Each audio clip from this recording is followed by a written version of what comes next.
Tengo 34 años y vivo solo en una casa que compré hace 2 años. No es una mansión, pero es mía.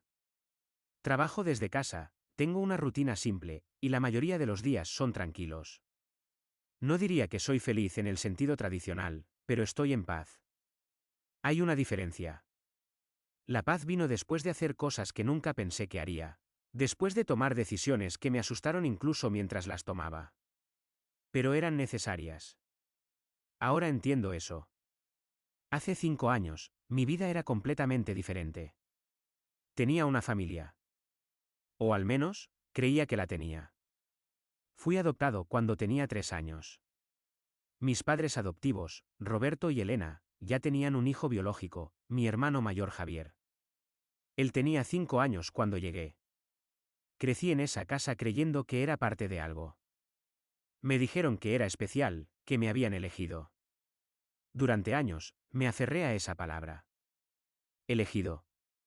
Como si eso significara algo más que los otros niños. Javier y yo éramos diferentes en todo. Él era extrovertido, atlético, el tipo de hijo que los padres presumen en reuniones familiares. Yo era más callado, más estudioso. Me gustaba leer, pasaba horas solo. Pero no me importaba. Pensaba que cada familia tenía sus dinámicas. Pensaba que éramos normales. Durante mi infancia, hubo momentos incómodos que no supe interpretar. Comentarios de mis padres que parecían inocentes pero que dejaban una sensación extraña. Elena solía decir cosas como Javier sacó mi carácter o Javier tiene los ojos de su abuelo. Nunca decía nada parecido sobre mí. Cuando yo lograba algo, un buen grado o un premio en la escuela, la respuesta era tibia. Muy bien, mijo. Y ya. Cuando Javier ganaba un partido de fútbol, había celebración, fotos, llamadas a los familiares. Yo me decía que era porque el deporte era más visible, más emocionante. Me convencía de que no era personal. Roberto trabajaba en una empresa de construcción que había heredado de su padre. Era un negocio sólido, con propiedades y contratos grandes. Elena manejaba las finanzas de la familia y también tenía inversiones propias. No éramos ricos en el sentido de millonarios, pero vivíamos muy bien. Casa grande, vacaciones, colegios privados. Javier siempre supo que algún día heredaría el negocio. Desde adolescente, Roberto lo llevaba a las obras, le enseñaba, lo preparaba. A mí nunca me incluyeron en eso. Cuando pregunté una vez si podía ir con ellos, Roberto dijo que yo era más de escritorio, y que ellos necesitaban gente de campo. Lo acepté. Pensé que tal vez tenía razón. La universidad fue mi escape. Estudié contabilidad en otra ciudad, lejos de casa. Fueron los mejores años de mi vida hasta ese momento. Nadie me comparaba con Javier. Nadie me recordaba que era diferente. Hice amigos, tuve novias, me gradué con honores. Conseguí un trabajo en una firma respetable y empecé a construir mi propia vida. Visitaba a mis padres en Navidad y cumpleaños, pero la distancia emocional ya estaba ahí. Yo la sentía, pero no la nombraba. Javier, mientras tanto, se casó joven, tuvo 2 hijos, y se integró completamente al negocio familiar. Era el hijo perfecto. El heredero. Yo era el que llamaba cada 2 semanas por obligación. Hace 5 años, Roberto sufrió un infarto. No fue fatal, pero fue suficiente para asustarlo. Tenía 68 años y decidió que era momento de poner las cosas en orden. Me llamó y me pidió que fuera a casa.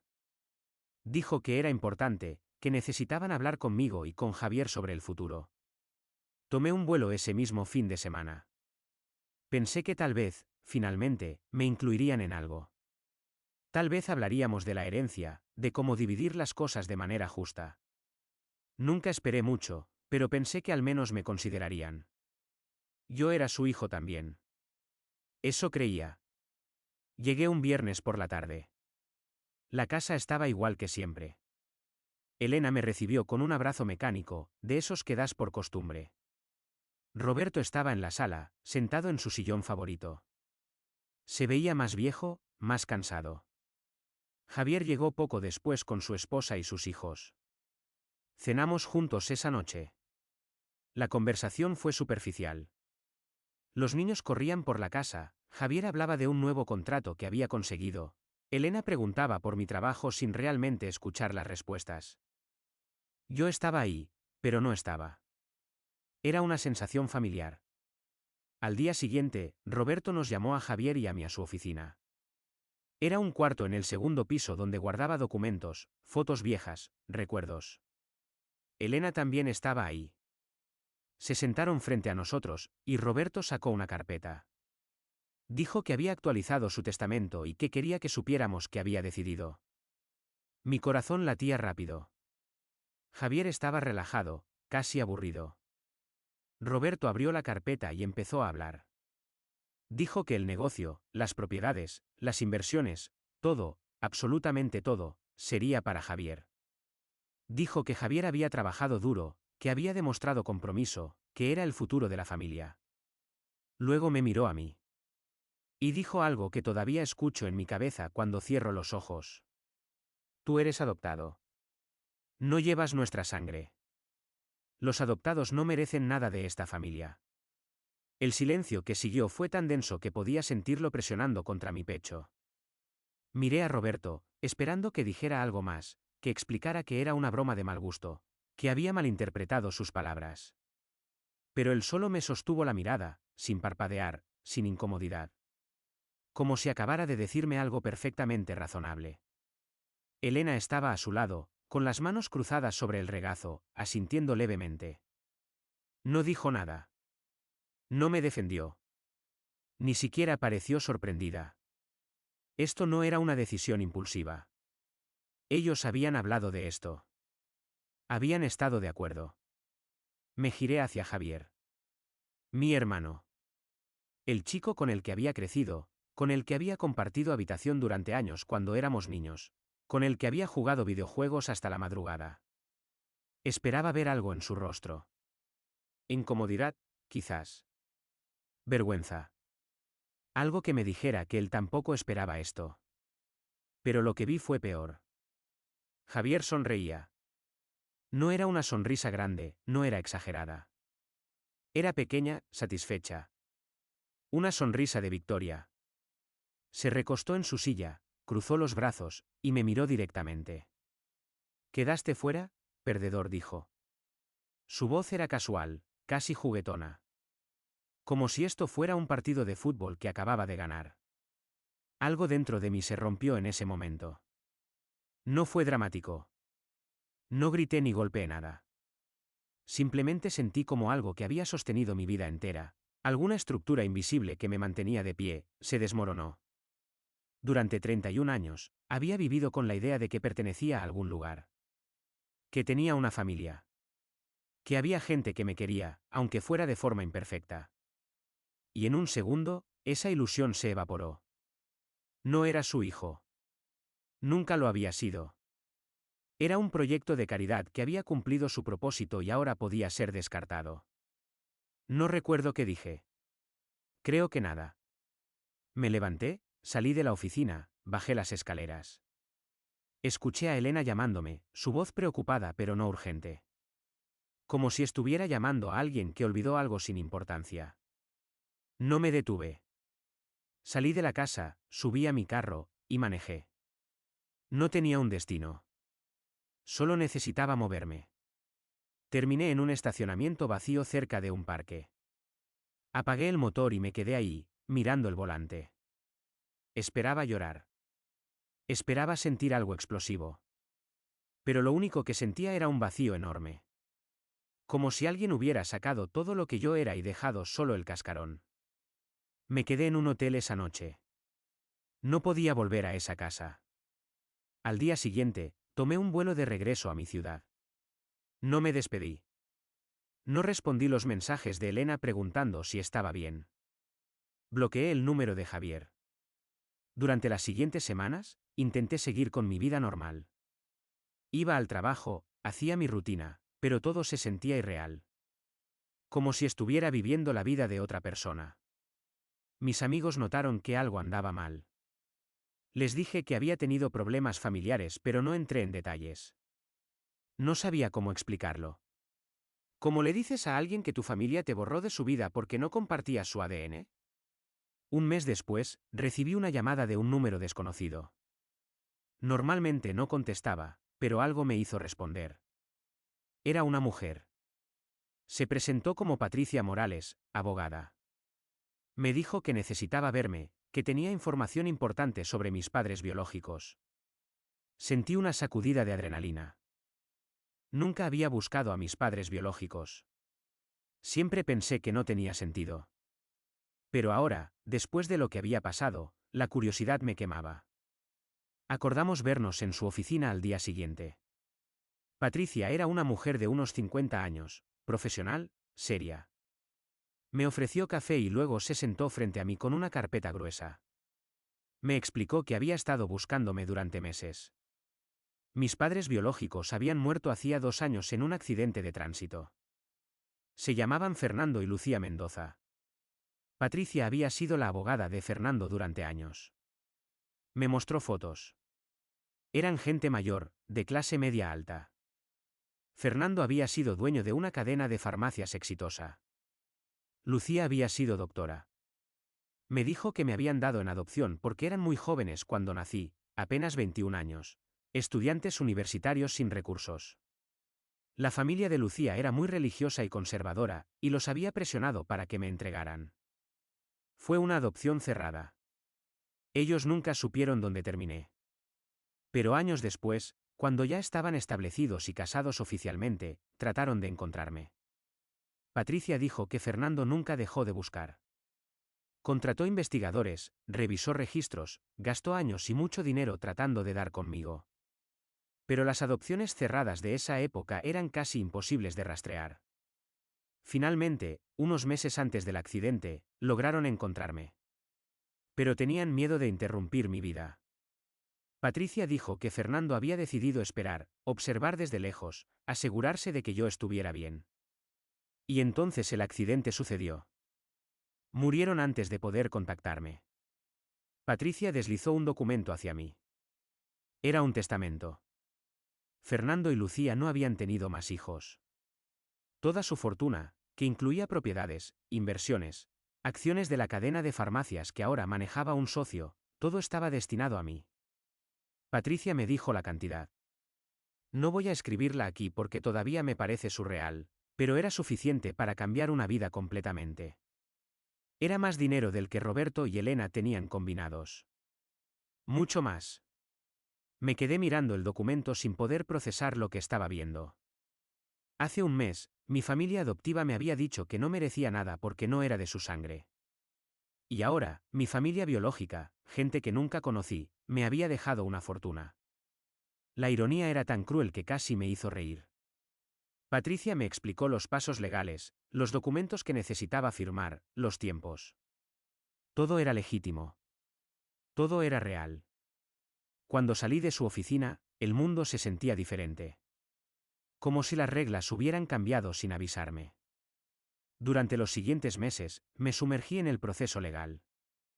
Firmé papeles, asistí a reuniones, hablé con contadores y asesores financieros. La herencia se hizo oficial. Compré una casa nueva, más grande, en un vecindario exclusivo. No era ostentosa, pero era significativamente mejor que cualquier cosa que hubiera tenido antes. Renuncié a mi trabajo en la firma. Ya no lo necesitaba. Empecé a trabajar como consultor independiente, eligiendo mis propios proyectos. Por primera vez en mi vida, tenía control total. Y por primera vez, tenía poder. No les dije nada a Roberto, Elena o Javier. Ellos no sabían nada de mi herencia. No tenían idea de que mi vida había cambiado. Bloqueé sus intentos de contacto durante meses. Elena me había enviado algunos mensajes al principio, diciendo que habían sido duros conmigo pero que era por mi bien, que necesitaba entender la realidad. No respondí. Javier no intentó contactarme en absoluto. Estaba claro que para él, yo ya no existía. Y honestamente, yo estaba bien con eso. O eso pensaba. 6 meses después de recibir la herencia, todo cambió otra vez. Un primo lejano, alguien que conocía tanto a mi familia adoptiva como algunos círculos sociales donde yo ahora me movía, Me vio en un evento de negocios. Yo estaba ahí como inversionista en un proyecto inmobiliario. El primo, Marcos, se sorprendió de verme. Hablamos brevemente. Él mencionó mi casa nueva, preguntó cómo me iba. Yo fui vago, educado. No le di detalles. Pero Marcos era un chismoso.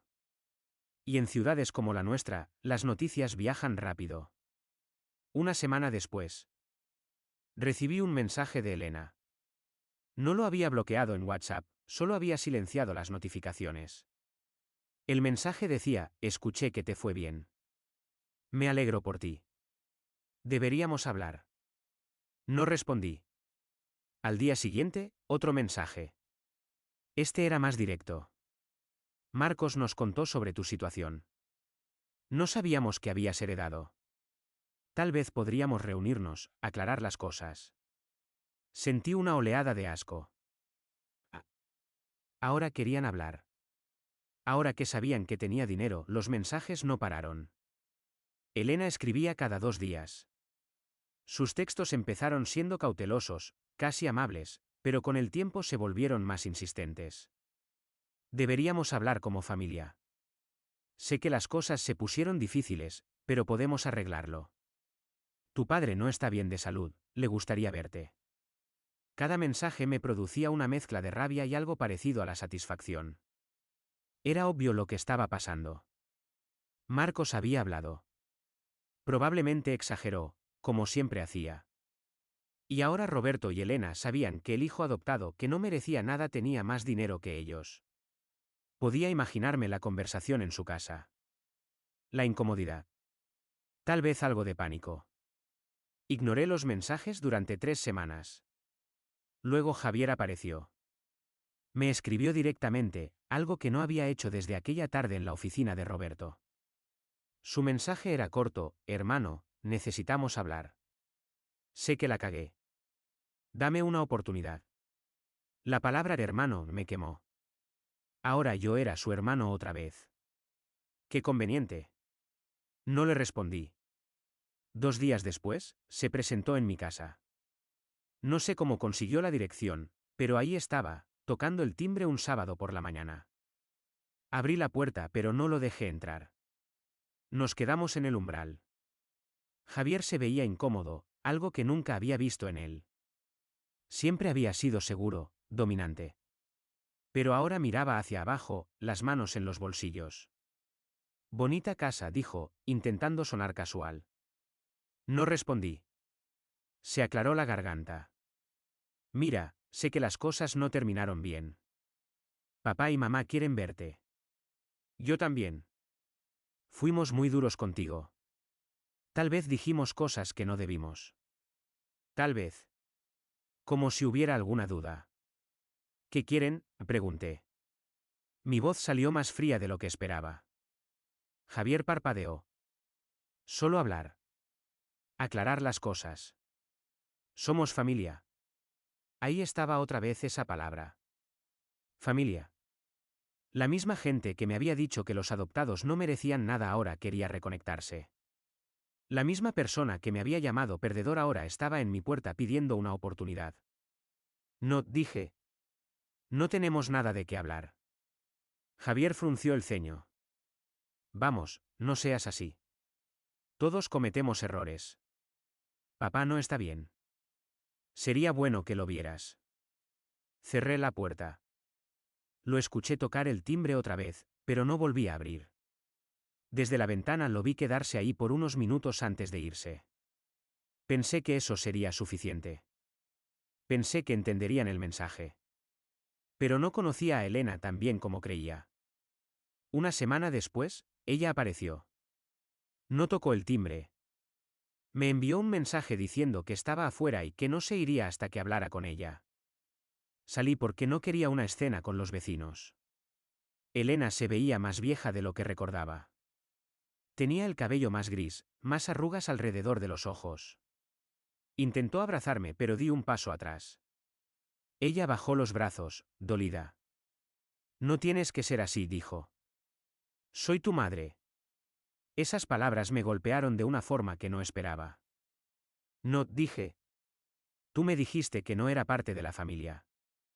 Roberto dijo que los adoptados no merecen nada. Esas fueron sus palabras exactas. Y Javier se rió. Así que no, Elena, tú no eres mi madre. No más. Ella parpadeó rápido, como si estuviera conteniendo lágrimas. Estábamos enojados. Tu padre estaba estresado por su salud. Dijo cosas que no debió. Pero te criamos. Te dimos una vida. Eso tiene que significar algo. La miré sin decir nada. Ella continuó, su voz volviéndose más urgente. Y ahora escucho que heredaste mucho dinero. No sabíamos que tus padres biológicos eran gente de recursos. Si lo hubiéramos sabido. Se detuvo. Se dio cuenta de lo que acababa de decir. De cómo sonaba. Si lo hubieran sabido, ¿qué? Pregunté. ¿Me habrían tratado diferente? ¿Me habrían incluido en el testamento? ¿Me habrían querido más? Elena negó con la cabeza. No es eso. Solo digo que las cosas son complicadas. La familia es complicada. Pero podemos arreglarlo. Roberto quiere pedirte perdón. Javier también. Solo danos una oportunidad. Me quedé callado por un momento. Luego pregunté algo que necesitaba saber. ¿Ustedes necesitan dinero? Elena se tensó. ¿Qué? No. Bueno, el negocio ha tenido algunos problemas últimamente. La economía está difícil. Y los gastos médicos de Roberto han sido altos. Pero no estamos aquí por eso. Estamos aquí porque eres nuestro hijo. Mentira. Podía verlo en sus ojos. Estaban ahí porque sabían que yo tenía dinero y ellos tenían problemas. Si yo siguiera siendo el contador de clase media que era antes, nunca habrían intentado contactarme. Quiero que se vayan, dije. Y no vuelvan. Elena dio un paso hacia mí. Por favor. Solo una cena. Ven a casa. Habla con Roberto. Él está arrepentido. Todos lo estamos. Algo en mi interior se rompió otra vez, pero esta vez de forma diferente. No era tristeza. Era decisión. Durante meses había ignorado sus mensajes, había cerrado puertas, había evitado el conflicto. Pero esto no iba a terminar así. Ellos no iban a aparecer en mi vida cada vez que quisieran, especialmente ahora que yo tenía algo que ellos querían. Necesitaba cerrar esto de una vez. Necesitaba confrontación. No por venganza, aunque no voy a mentir y decir que esa parte no existía. Sino porque necesitaba que quedara claro, para ellos y para mí, que esto había terminado. Está bien, dije finalmente. Iré a cenar. Pero será la última vez. Después de eso, no quiero volver a verlos. Elena sonrió, aliviada. Gracias. Muchas gracias. El viernes. Te esperamos el viernes a las 7. Asentí. Ella se fue, casi corriendo hacia su carro. Me quedé ahí, sintiendo algo parecido al miedo. No estaba seguro de qué iba a hacer, pero sabía que necesitaba terminar esto correctamente. Estos últimos meses había estado huyendo. Ahora era momento de enfrentar. El viernes llegó demasiado rápido. Manejé hasta la casa de Roberto y Elena sintiéndome como si fuera a una ejecución. No la mía. La de ellos. Había pensado mucho en lo que diría. Había escrito notas, las había borrado, las había reescrito. Al final decidí que solo diría la verdad. Nada elaborado. Solo lo que sentía. Llegué exactamente a las 7. Javier ya estaba ahí con su esposa. Los niños no estaban, lo cual fue un alivio. No quería que hubiera niños para esto. La cena fue incómoda desde el principio. Elena había cocinado mis platillos favoritos de la infancia, lo cual me pareció manipulador. Roberto estaba callado, más frágil de lo que recordaba. Javier intentaba hacer conversación casual, preguntando por mi trabajo, mi casa, evitando cuidadosamente el tema del dinero pero dejando claro que sabía. Su esposa, Carla, apenas me miraba. Era obvio que ella también sabía todo. Comimos en silencio mayormente. Cuando terminamos, Roberto se aclaró la garganta. Quiero hablar contigo, dijo. Su voz sonaba débil. En privado. Asentí. Fuimos a su oficina, el mismo cuarto donde todo había explotado meses atrás. Él se sentó pesadamente en su silla. Yo me quedé de pie. Cometí un error, dijo Roberto. Dije cosas horribles. No las pensé. Estaba asustado por mi salud, por el futuro del negocio. Pero no hay excusa. Tú eres mi hijo. Te crié. Eso debería haber sido suficiente. Lo miré sin expresión. Pero no fue suficiente para ti. Dijiste que los adoptados no merecen nada. Que no llevo tu sangre. ¿Eso cambió ahora? ¿Ahora sí merezco algo? Roberto negó con la cabeza. No es así. Solo quiero arreglar las cosas entre nosotros. Quiero que vuelvas a ser parte de la familia. Me reí. Fue una risa corta, amarga. ¿Parte de la familia? ¿Como antes? ¿Cuando me dejaban fuera de todo? ¿Cuando comparaban cada cosa que hacía con Javier? ¿Cuando me hicieron sentir que nunca sería suficiente sin importar lo que lograra? Roberto se veía genuinamente sorprendido. No sabía que te sentías así. Y ahí estaba el problema. Él realmente no sabía. Nunca se había dado cuenta. O tal vez nunca le importó lo suficiente como para notarlo. No vine aquí a arreglar nada, dije. Vine a decirles algo. Y quiero que Javier y Elena lo escuchen también. Roberto frunció el ceño pero asintió. Salimos de la oficina. En la sala, llamé a Elena y Javier. Carla también vino. Todos se sentaron, mirándome con algo parecido a la expectativa.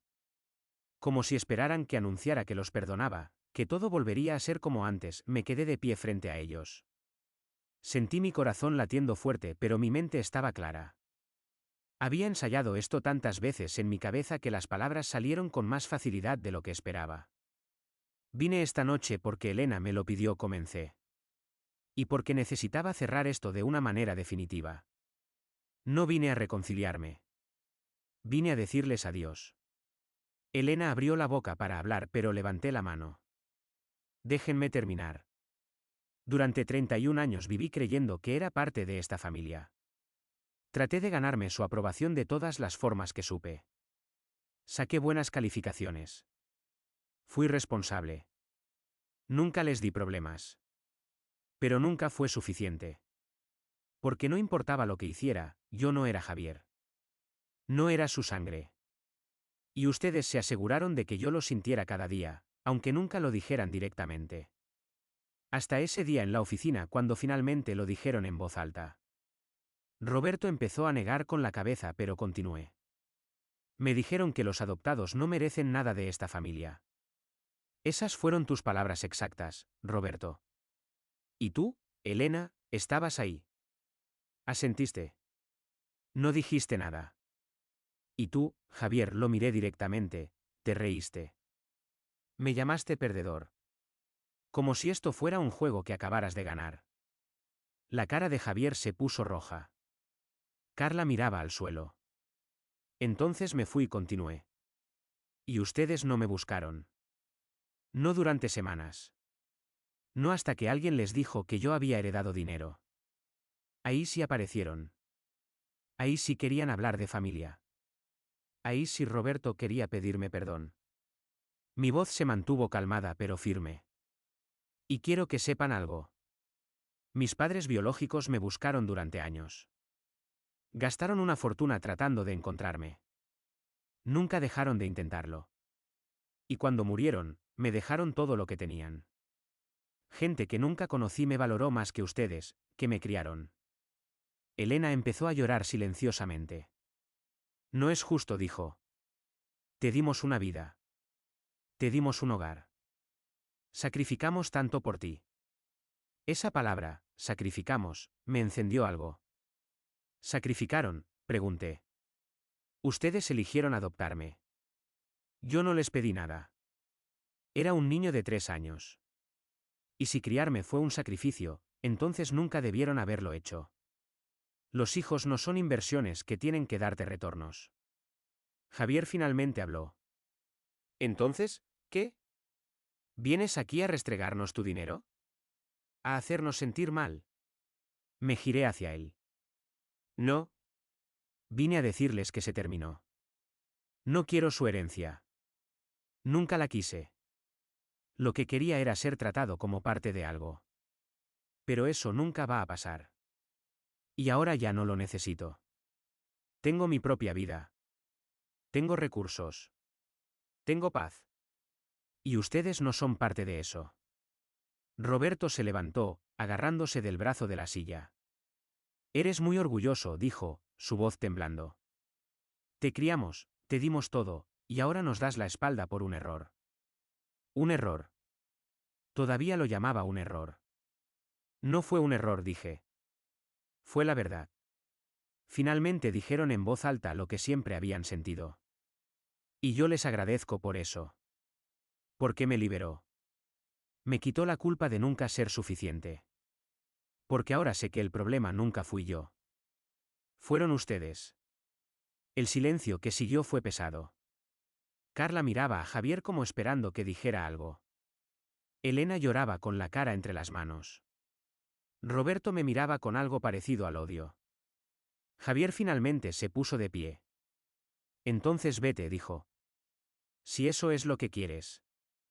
No necesitamos tu dinero. No necesitamos nada de ti. Asentí. Lo sé. Por eso me voy. Caminé hacia la puerta. Elena me llamó. espera. Por favor. Me detuve pero no me giré. ¿Qué querías?, preguntó, su voz rota. ¿Qué querías que hiciéramos? La pregunta me sorprendió. Me giré y la miré. Quería que me trataran como si importara, dije simplemente. Eso era todo. Salí de la casa y cerré la puerta detrás de mí. Manejé de regreso a mi casa con las manos temblando en el volante. No había gritado. No había insultado. No había hecho una escena dramática. Solo había dicho la verdad de la forma más clara que pude. Y se sentía bien. Se sentía como cerrar un libro que había estado leyendo demasiado tiempo. Durante las siguientes semanas, no supe nada de ellos. Bloqueé todos sus números. Cambié mi número de teléfono. Me moví completamente. 2 meses después, Marcos, el primo chismoso, me contactó por LinkedIn. Me contó que el negocio de Roberto había quebrado. Que habían tenido que vender propiedades. Que Javier estaba trabajando para otra empresa. Que Elena había tenido que volver a trabajar como secretaria. No sentí satisfacción al escuchar eso. No sentí nada realmente. Sus problemas ya no eran míos. Sus vidas ya no me afectaban. Pasó un año. Luego 2. Construí una vida completamente nueva. Hice nuevos amigos. Empecé proyectos que me interesaban. Doné dinero a organizaciones que apoyaban a niños adoptados. Viajé. Conocí a alguien, una mujer llamada Andrea. No le conté toda la historia al principio, pero eventualmente lo hice. Ella me escuchó sin juzgar. Me dijo algo que nunca olvidaré: no tienes que sentirte culpable por protegerte. Hace 6 meses recibí una carta. Era de Elena. Había encontrado mi dirección de alguna manera. La carta era larga, escrita a mano. Decía que Roberto había muerto de otro infarto. Que Javier estaba divorciado. Que ella estaba sola. Que entendía por qué había hecho lo que hice pero que esperaba que algún día pudiéramos hablar. Que yo siempre sería su hijo, sin importar lo que hubiera pasado. Guardé la carta en un cajón. No la respondí. Tal vez algún día lo haga. Tal vez no. Lo que aprendí de todo esto es complicado. No creo que la venganza me haya sanado. Confrontarlos esa noche no borró el dolor de 30 años. Pero sí me dio algo importante: claridad. Y cierre. Ya no me pregunto qué hice mal. Ya no me culpo por no ser suficiente para ellos. Entiendo que algunas personas, incluso las que supuestamente deberían amarte incondicionalmente, tienen límites en su capacidad de amar. Y eso no es mi responsabilidad. No es mi carga que cargar. A veces me pregunto cómo habría sido mi vida si mis padres biológicos no hubieran muerto. Si me hubieran encontrado cuando estaban vivos. Si habría conocido a Fernando y Lucía, si habríamos conectado. Pero esas preguntas no llevan a ningún lado. Solo puedo trabajar con lo que tengo. Y lo que tengo ahora es suficiente. Tengo una casa que es realmente mía. Tengo trabajo que disfruto. Tengo a Andrea. Tengo paz. La familia no siempre es sangre. Y la sangre no siempre es familia. Esa es la verdad más dura que aprendí. Roberto y Elena me criaron, pero nunca me hicieron sentir que pertenecía completamente.